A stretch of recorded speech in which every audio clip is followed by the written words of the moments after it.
Okay, with all the subjects that I've been talking, I don't like talking about anything that's like more metaphysical, like good versus evil. It's too stark. But I think it's important for the whole ideological war series thing I'm putting together that it's part of the definition of, well, what I would view as the other, not the other side, as the side I don't align with. I may have fought with the Puritans, but that was more out of ignorance than actual alignment with their ideals. And who I mean by Puritans is going towards what I'm actually talking about, the unassailable or undefendable evil, like where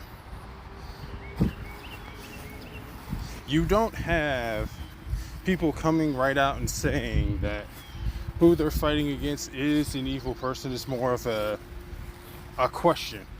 How can you defend that? Would you do X to Y? A good example of that being, well, killing baby Hitler. It's a talking point that's gone around that if you were alive in the time where Hitler was growing up, baby Hitler, it would be justifiable to murder baby Hitler, where it's not, because of the whole innocence thing.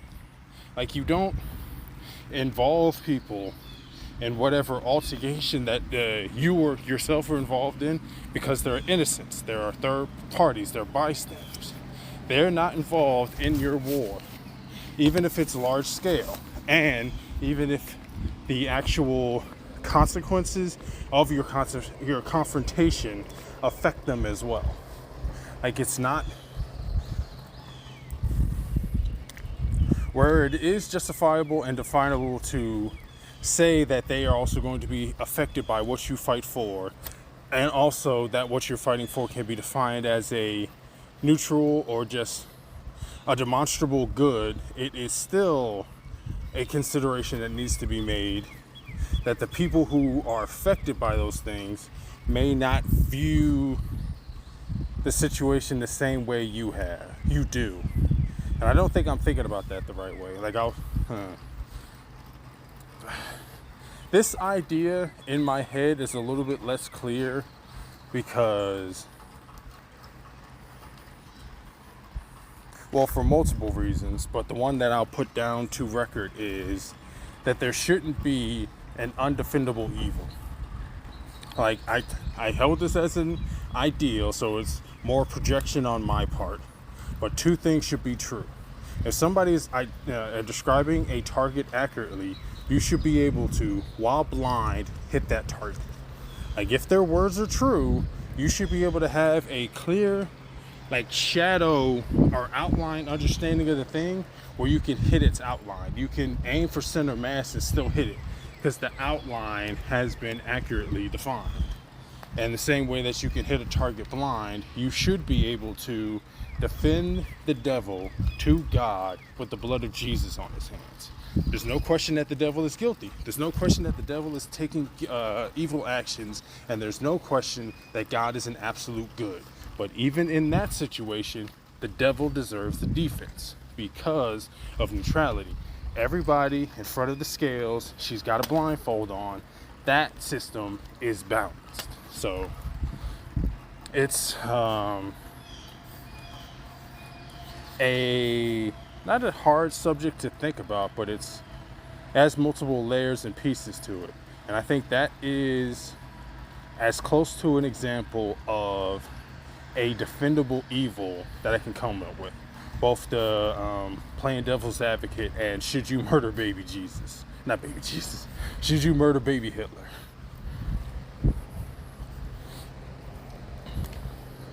Which you could even go from the other side of it. If a Roman could go back in time and murder Jesus in his crib, like the whole Jesus in the manger, like send him back to God, you could make that position. You could defend that position because from their perspective, Jesus did something bad. He was against them. He was at least against their ideals. In the same instance here, you would have it's against your ideas of fairness and equality, and also you would stop a genocide by supposedly taking out baby Hitler. But it wasn't baby. It wasn't Hitler being no. It wasn't genetically why Hitler went wrong. It was nurture. It was the environment that he was raised in and born into. It was the actions that he took when he was an adult, not when he was a baby. So I think that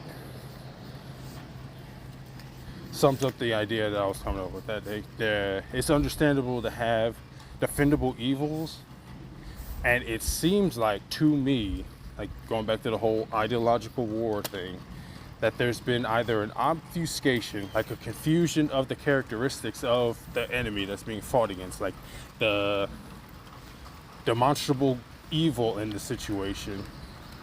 Like there's not a conflation of its characteristics, or there's a mischaracterization of the characteristics. So I guess I'll title this one, "You should be able to hit your target even in the fog of war." Like if you have accurate statistics on that target, you should be able to use indirect fire to still hit it, is one part about it. And another is that you should, at the very least, you should be able to sit down with a troop of the army whose ideals you stand against, because it's not the individual in the army that you really have an argument with. It's what they stand for. It's what the group is moving towards. That individual, you might be able to sit down and have a beer with them, but when there's like 25,000 of them, you better have 25,000 of yours. Otherwise, their idea of what should happen in that environment in which you want to hold sway, you won't be able to. They have more force than you do. So I think that sums it up. And even that, it feels like I'm not explaining what my thinking is well enough for it to even be a thing in and of itself. But I do believe, well, that I've stated something that I can at least put the picture over, stretch it all the way across not the text, but the audio, and have it recorded.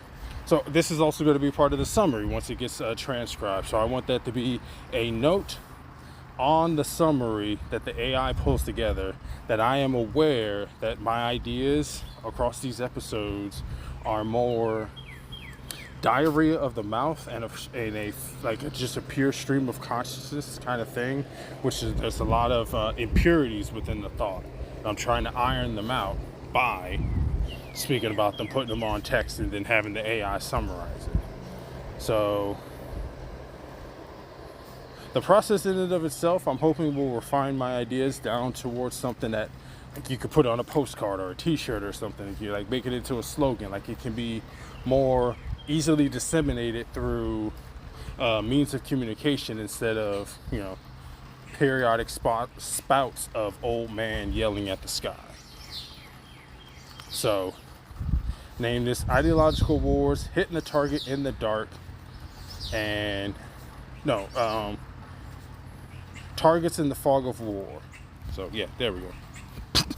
All up my own ass with the titles, but still sticking with a trend. Ideological War, Hitting Targets in the Fog of War.